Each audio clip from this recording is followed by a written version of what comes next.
Yo, welcome back to the MMA Fight Realm. It is your boy Chris, and I'm back with another picks and predictions video, this time for UFC 301. Alessandro Pantoja taking on Steve Erceg in the main event. Thanks for tuning in if you are new. If you want to stay updated on any fight announcements, live betting odds, my picks, or my bets, follow the Instagram at MMA Fight Realm. The link will be in the description below. Timestamps as well will be in the description below for any specific fights. Without further ado, man, like, comment, subscribe. Let me know your picks in the comments. Let's break it down. Leading off the card, we got Mauricio Ruffy taking on Jamie Mullarkey.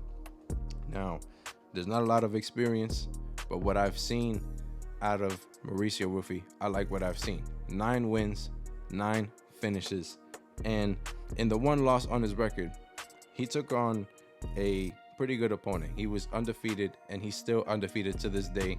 So he was putting it on him in that first round. I watched that fight back. He was putting it on him in that first round, and he just got caught in that second round. And that's just the MMA fight game. You can get caught against good opponents. You know, it only takes one sometimes, and that's just what happened in that moment. But that's the one and only loss on his record.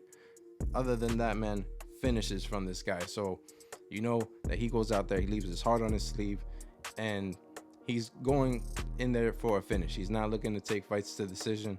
And powerful striking, good takedown defense, great cardio. This guy was very composed in every single one of his fights. He stays within himself. So I think he's got all the qualities you need to beat a guy like Jamie Mullarkey. So he's got a great calf kick from round 1 to 3 as well. So he doesn't stop throwing it. And Jamie Mullarkey is coming off a knockout loss to Nasrat Haqparast. And that was the first finish for Nasrat in 5 years, all right? So he had previously been going to decision with most of his opponents, but he was able to put Mullarkey out. And I think that's just an attribute to Mullarkey's chin at this point in his career. That's 3 knockout losses for Jamie Mullarkey. And I think we can officially say, the chin it's been exposed, So that was just 4 months ago. Now he's taking on a powerful striker who's gonna have a reach advantage over him. He fought up, Ruffy fought that fight in Contender Series up at 170. He's gonna be a big lightweight. This one's at lightweight. It's in his own backyard up in Rio de Janeiro. I think the odds are extremely stacked against Jamie Mullarkey in this one. And I think he's going to have to grapple. And he's going to have a hard time doing that because Mauricio Ruffy is training with guys like Caio, Borralho, Carlos Prates, and those guys, they got good takedown defense for the most part. So, the fighting nerds, they got good game plans as well. I'm picking Mauricio Ruffy to get this one done by finish. I think he can put out Jamie Mullarkey in Brazil to lead off the card and win in his debut. I'm high on this guy, and I think he'll get it done by knockout. So I'm picking Mauricio Ruffy by finish. Next fight, we got Alessandro Costa taking on Kevin Borjas. Costa, 1-2 in the UFC, but he's not fighting nobodies, all right? So in his first fight, he took on number 8 ranked at the time, Amir Albazi, and he got finished. He did get finished in his debut, but again, number 8 ranked Amir Albazi, that was short notice, and he showed some stand-up. He's very well-rounded. He's a black belt in jiu-jitsu. He's got great stand-up, powerful striking, because in his second fight, he gets a knockout finish, all right? And then he just happens to take number 14 ranked Steve Erceg in his third fight. And that fight goes to decision. Very good fight, in my opinion. That was a very good fight. He put it on Steve Erceg. He landed a clean shot, took Steve Erceg down as well. It's, now Steve Erceg is fighting for the title. So he's not fighting nobodies, like I said. I got to cut him some slack on those opponents. I think he's gained a lot of experience from those fights, and he's training with Diego Lopez up at the Lobo gym, and he's well-rounded, powerful striking, like I said, with the black belt. I think he's getting a very winnable fight here, taking on Kevin Borjas, who just lost his debut against Joshua Van. Now, I'm not saying Joshua Van is an easy opponent. Joshua Van is very tough. He's very proven. I think he's going to win his next fight, but Joshua Van is 22 years old. He's definitely learning a lot more than I would say Alessandro Costa is in terms of the fighting aspect. I think Alessandro Costa, we kind of know exactly what we're going to get out of him. Whereas Joshua Van, we still don't know that yet. And Alessandro Costa, much more well-rounded on the ground game. I think that's where he can expose Kevin Borjas here. Kevin Borjas is a great striker, high volume. He was landing good shots on Joshua Van in the first round, but he was throwing 100% into everything, and that led to a good cardio dump. Maybe that was debut jitters, who knows, but he cannot fight like that for 3 rounds. It's proven. He showed it in the Joshua Van fight that he could not keep up with Joshua Van from after like pretty much the first. You can say he won that first round as well, but he was starting to fade at the end of that first round, and then going into round 2 and 3, it was definitely clear. So, like I said, man, I think Alessandro Costa is very well-rounded. I think he's got a very winnable fight here. Kevin Borjas is going to have a puncher's chance, but I think he's going to get exposed in the grappling by the black belt, Alessandro Costa. I see Alessandro Costa winning this one by submission, taking Kevin Borjas down eventually. Maybe a club and sub as well could happen in this fight. I think Alessandro Costa very proven, and he'll get this one done. Next fight, we got Ismael Bonfim taking on Vinc Pichel.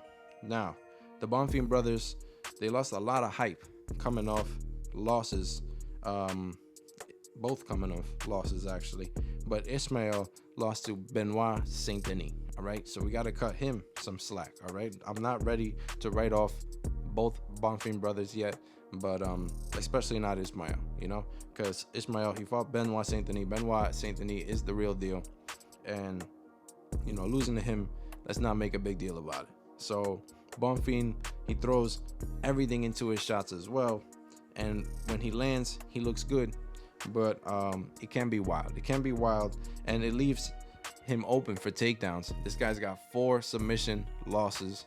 That worries me, but he's taking on Vinc Pichel, who has 0 submission wins.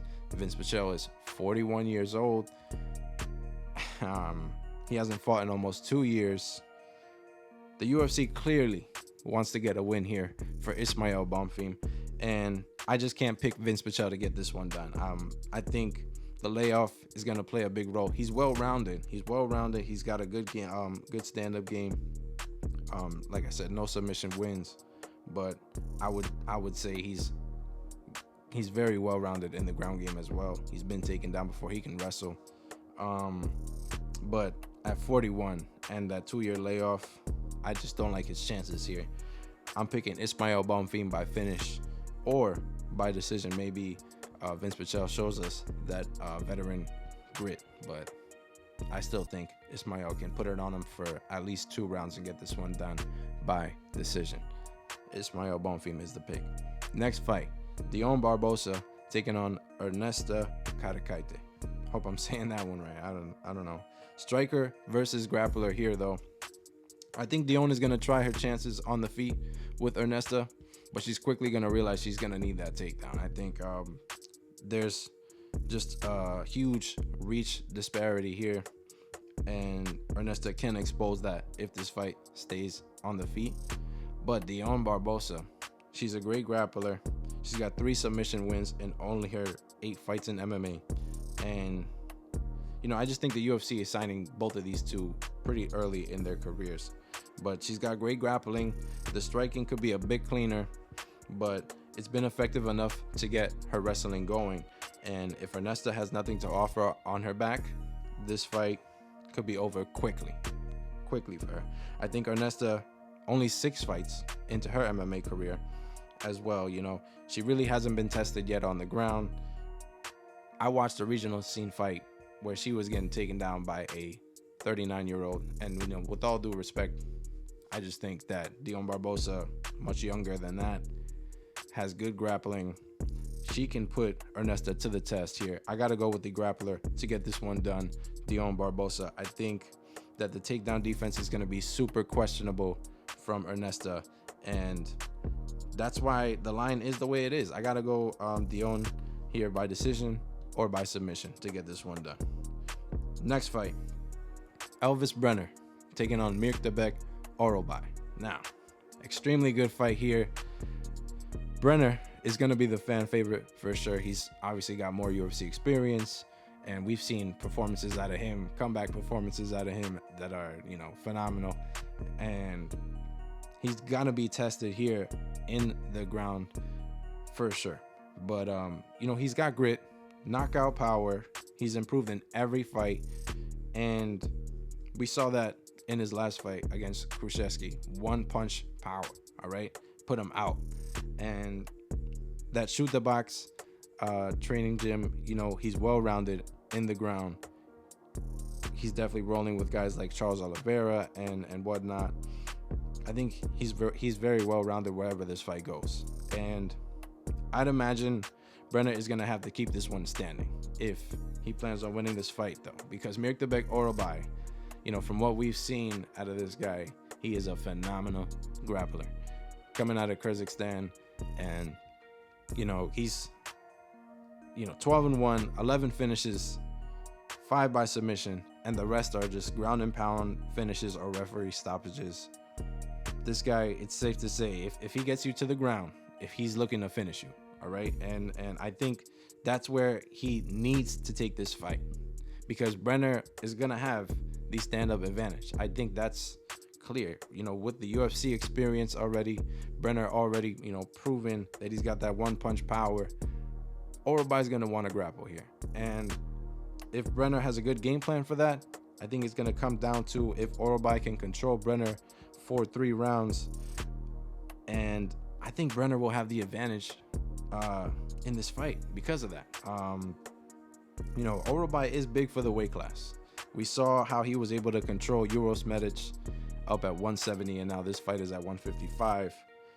But I'm gonna pick Brener here. I think he's got more ways to win the fight, and if he doesn't get controlled in the grappling, it's his fight to lose. So I think he works his way back up with submission threats, and if he gets taken down, he pieces up if he doesn't get taken down, he pieces up Orolbai in the striking. I think that's what we're gonna see, because Elves Brener is a great striker. We saw him going up against Guram Kutateladze. I know there was a lot of hype, maybe, I wouldn't say overrated, but definitely overhyped. So Guram Kutateladze is a phenomenal kickboxer, though, and Elves Brener was able to stand with him. So I just think that there's going to be a huge striking advantage for Elves Brener here. More ways to win. I got to go Elves Brener to get this one done in Brazil. Yeah, man, tough fight, but I'm picking Elves Brener here by finish or by decision. Next fight, Drakkar Klose taking on Joaquim Silva. Great fight for these two veterans. Klose on a 3-fight win streak, and now fighting more often this time because, before getting the finish against Joe Selecki, he was out for over a year and a half. And, he's 36 now, so age isn't on his side. But, only losses to Benil and in his debut. So Klose is a great striker, knockout power. He's got great defensive wrestling, and yet to ever be submitted. And his age is really the only thing that's concerning me in this fight. But he's going up against 35-year-old Joaquim Silva. And Silva is a veteran, but his wins are not aging well, all right? They're not aging as well as his losses, that's for sure. He's got wins over guys like Clay Guida, Jesse Ronson, and Jared Gordon, which I think is his best win, Jared Gordon. And Joaquim, despite not having the best wins, he's still dangerous, though. He's well-rounded, but these are two veterans going at it. If you watch the sport, you know what you're going to get out of these two. I think it's going to go to decision, though. I got to go Drakkar Klose here. I think he's going to take this one. He's going to outstrike Silva, in my opinion, maybe even put him out. But I do see him being able to outstrike Silva. Silva might need to lean on the grappling here, but Drakkar Klose, very good defensive wrestling. I think he keeps this one on the feet and pieces up Silva, maybe even puts him out, like I said. So I got to go Drakkar Klose by finish or decision here in this fight. Next one, William Gomis taking on John Silva. Good scrap here. Another good scrap. Very clean and precise striker Gomis going up against the dangerous John Silva. And Gomis, he's got great striking, and he's even shown more tools. You know, he was able to get his takedowns and grappling going against Jarno Erens. And he's very clean. He's very technical.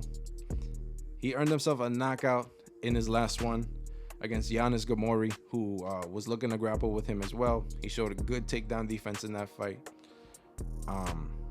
I like this fight against Silva because Gomis is going to be tested. Gomis is going to be tested because I think he's going to have to keep it clean for 3 rounds.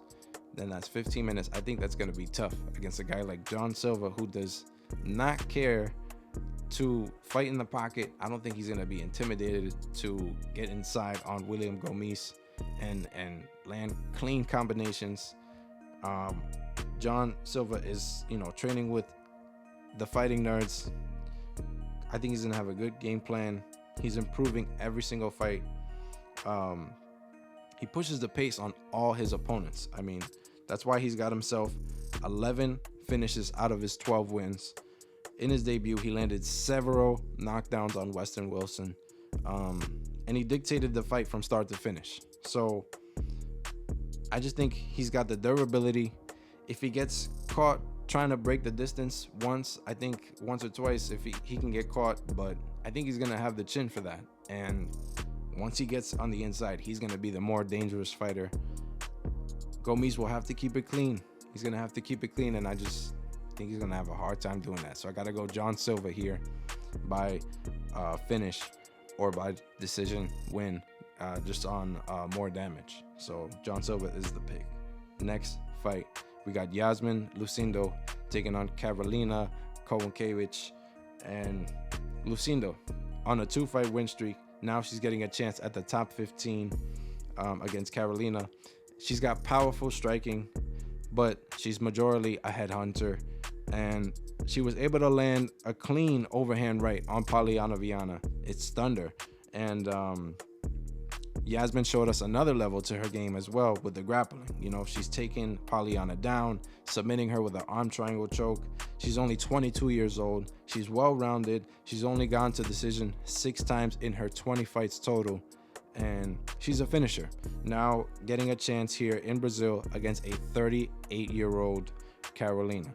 Now, Karolina has worked a 4-fight win streak of her own, though. She's coming off a 5-fight losing streak prior to that. It's kind of crazy. I just think she's really been effective at the fundamentals, and she goes in there with a game plan coming out of American Top Team. This is a former title challenger back in 2016. So, she's well-rounded, but now she's 38, and she's always been hittable. So I just think, fundamental and following a game plan is great, but she's not dangerous. And if Yasmin Lucindo fights forward, does not let Karolina dictate this fight, I think she's gonna dominate. She can take Karolina down. I think she can also strike with Karolina. Karolina's punches lack power. All right, I don't think she's gonna be intimidating in this fight. It's gonna take power to stop Yasmin. She's very young. I think Yasmin is just gonna walk her down and finish this fight. She's got good grappling as well, heavy top control. I'm picking Yasmin by finish. I think she could win this one by knockout or by submission. So you might look at a double chance for this one, but Yasmin Lucindo, I think she's very proven, and I think she's gonna get it done against Karolina. All right, I cannot pick 38-year-old Karolina in this fight. Next one, we got Caio Borralho taking on Paul Craig. Now, this is Caio's fight to lose here, in my opinion. Let's be honest, guys. Craig has lost 3 of his last 5 fights. All right, He's 36. He's yet to win a fight without taking a bit of a beating. He's got a killer submission game. He's always been a threat on the ground, and I can't see him submitting Caio. I just can't. Can he do it? Of course. I can't say I can't see him doing that. I take that back, but Caio's never been submitted. He's yet to lose by submission. He's a savage on the ground himself, and he's ragdolling his opponents. He's even improving his stand-up. We saw that against Abus. Only went for like one takedown in that fight, I believe. So, he's trying to show he's a little bit more well-rounded. 5-fight win streak in the UFC, and I think this is his chance to move up in the rankings. Like I said, it's Caio's fight to lose. I think he's aware of the dangers that Paul Craig presents, and he's gonna have a good game plan. I think we've seen an even better version. I think we're gonna see an even better version out of Caio. We always do, and he's improved in every fight. I gotta go Caio by finish here or by decision. Hopefully he gets a finish. It'll look much better, but he might drag this out to a decision just with top control. He can do that with his wrestling. I think he's got great offensive wrestling, but hopefully he gets a finish here against Paul Craig with some dominant ground and pound, or maybe even gets it done on the feet. Caio Borralho, it's his fight to lose. I'm picking him to get this one done. Next fight, Joanderson Brito taking on Jack Shore. Now, Jack Shore coming off a year-long layoff, 6-1 in the UFC though, and his wins are not aging well. His best win, I would say, is against Mirkwan Amirkhani, and he was 34 already. Amirkhani, he was 34 and already on the downtrend of his career at the time, and his other wins are to guys who, they're not even in the UFC anymore. In his fight against Ricky Simon, he had clean boxing. When Simon wanted him down though, he got him down.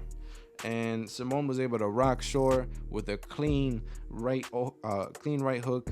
And guys, this was at bantamweight, all right? This was at bantamweight. Now he's moving up to featherweight, coming off a year-long layoff, taking on Joanderson Brito. I just think this is a really bad matchup for him. Brito is a phenomenal grappler. We saw that in his last fight.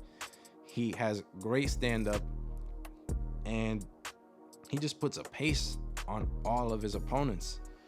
He's going in there for a finish. Back in his contender fight, back in his first contender series fight against Diego Lopez, we saw him out-grapple Diego Lopez. All right, so anyone, wondering about Joanderson Brito's grappling, I think he's got great grappling.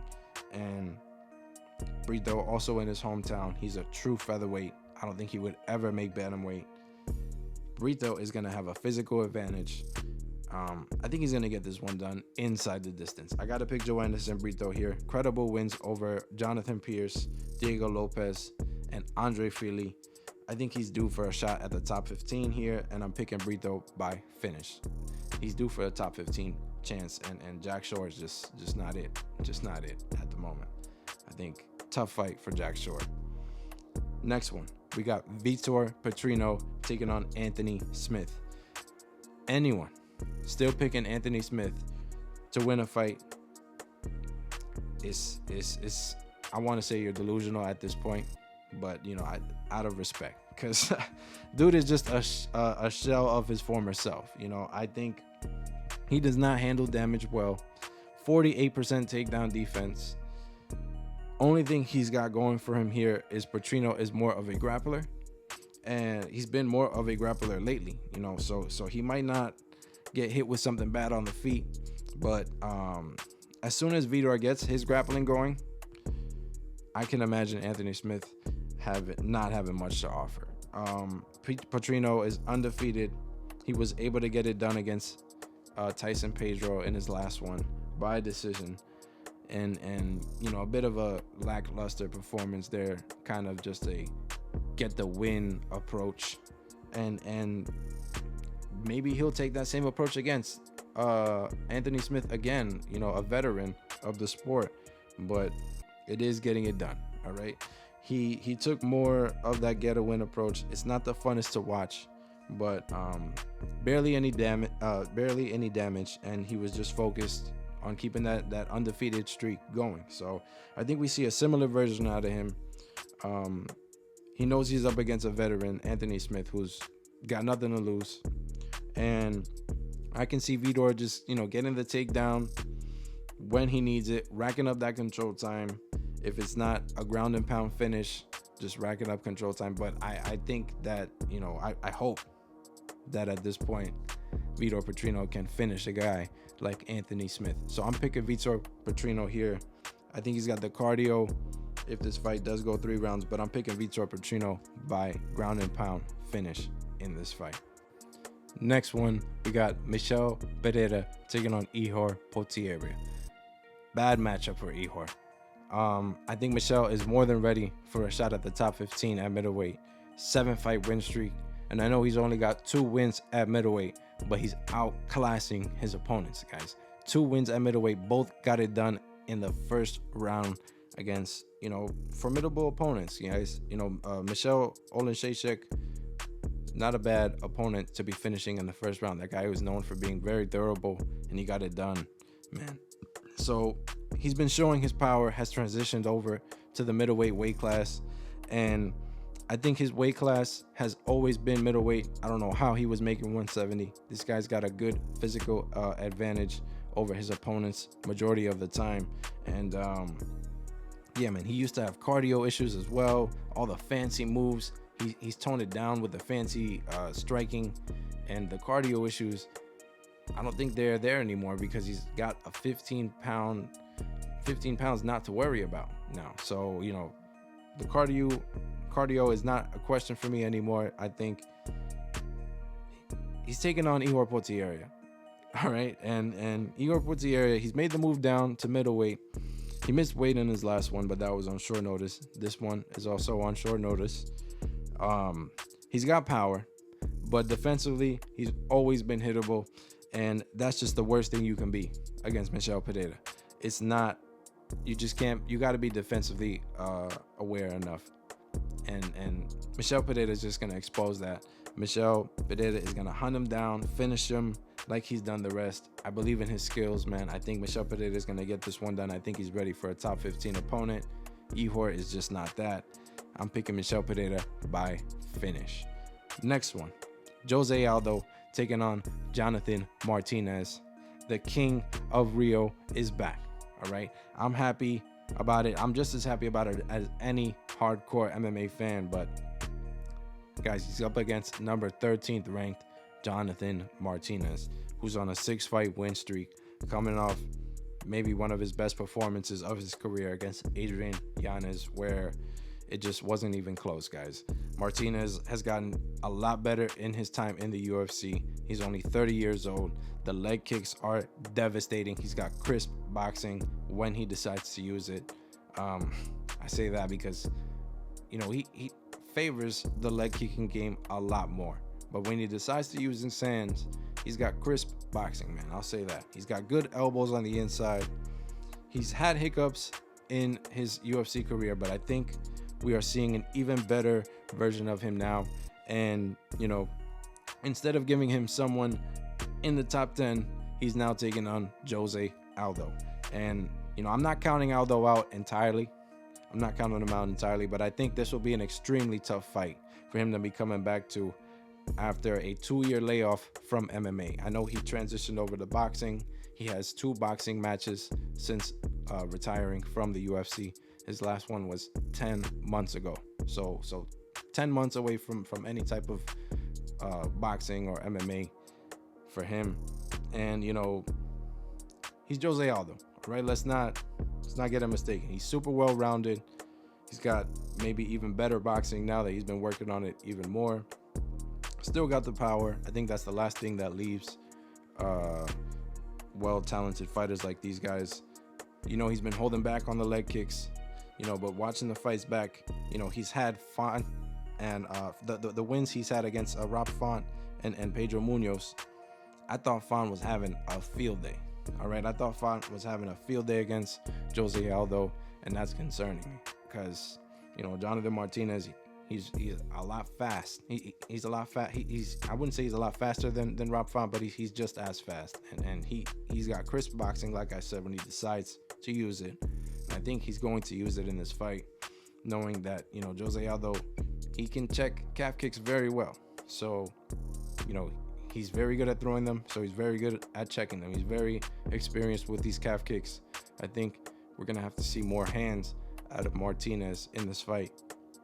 And I can still see Jonathan Martinez getting this one done, man.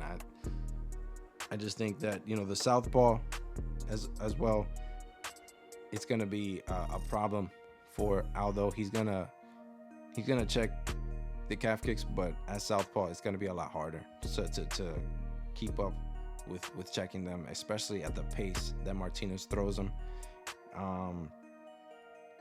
I think Aldo is going to have a puncher's chance here, but I just don't see him getting it done any other way than that. Aldo is going to struggle with those leg kicks eventually, and he's going to have trouble getting on the inside and landing something powerful, because Martinez, he's going to use his legs not just to a leg kick, but he's going to he uses his legs almost as his arms in fights, because that's how much he throws them. But I wouldn't be surprised if Aldo looks good early, and he's typically trying to get a read on his opponents in the first round, though. So I don't know what pace he's gonna put on. It's a 3-round fight. He knows that. He's got good fight IQ, but I'm picking Martinez here. I think he can get this one done by decision or by knockout.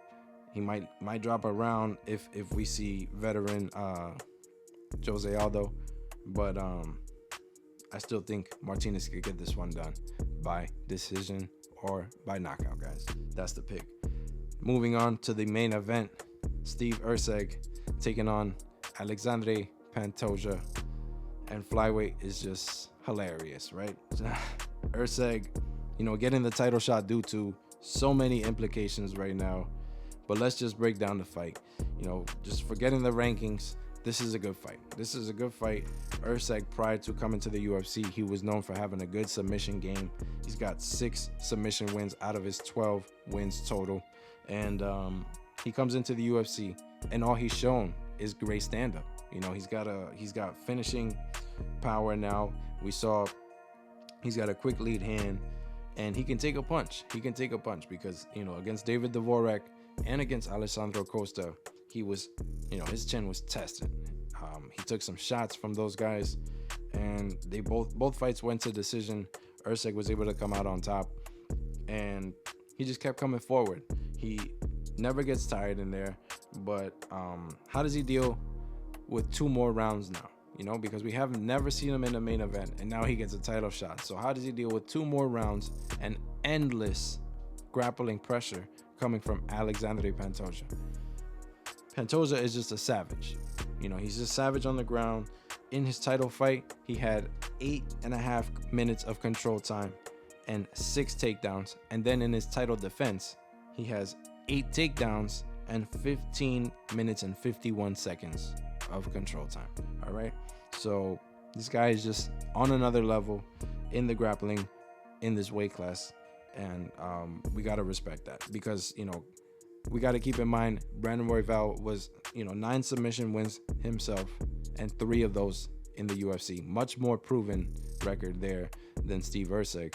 And Pantoja just ragdolled him on the ground, was able to control them for 15 minutes and 51 seconds, dude. That's practically almost the whole fight. And, he's much more proven than Erceg. And like I said, Pantoja just took over. It's why I say he's just on another level in the grappling. The stand-up in the past 2 title fights, though, defensively, it has not been good. And Royval was tagging him up bad in the last rounds. And overall, Royval was able to outstrike him. So, Pantoja, he has an amazing chin himself, though. He's never been finished by submission or knockout. Last time Pantoja was last time he lost was to Askar Askarov back in 2020, and what Askarov was able to do was nullify the ground game from Pantoja with very good offensive wrestling. And Erceg just can't replicate that style. I don't think he can. I think he's gonna use more. He's gonna have to keep this fight standing. He's gonna have to try and knock out Pantoja, and that's just never been done before. So you're asking a lot out of this guy. Not too many fights in the UFC already. You know, we know that. And Pantoja is just much more proven, only getting better since becoming champion. He's only 34 years old. Steve is gonna have that puncher's chance, but I can see Pantoja doing exactly what he's been doing to his past opponents, and that's just dominating in the grappling. I think he's gonna get him down. David Dvorak against Steve Erceg. David Dvorak was able to get him down in the third round. He was already gassed, and he still took down Steve Erceg with ease. Alessandro Costa took Steve Erceg down. Guys, Pantoja is gonna get this one done, in my opinion. So I think he's gonna. I gotta go Pantoja either by finish or by decision. Maybe we see a submission finish here, but Erceg, good grappling experience himself, so he might just get controlled like Roy Val did, and we see Pantoja win this one by decision. So there you guys have it. Those are the picks for UFC 301. Early picks for you guys. I was breaking down Vegas 91, and we know that's not the card that everyone's waiting for. This is the card. So yeah, those are the picks, man. Hope you guys like it. Comment, subscribe, let me know your picks in the comments as well. I'm out of here. Peace.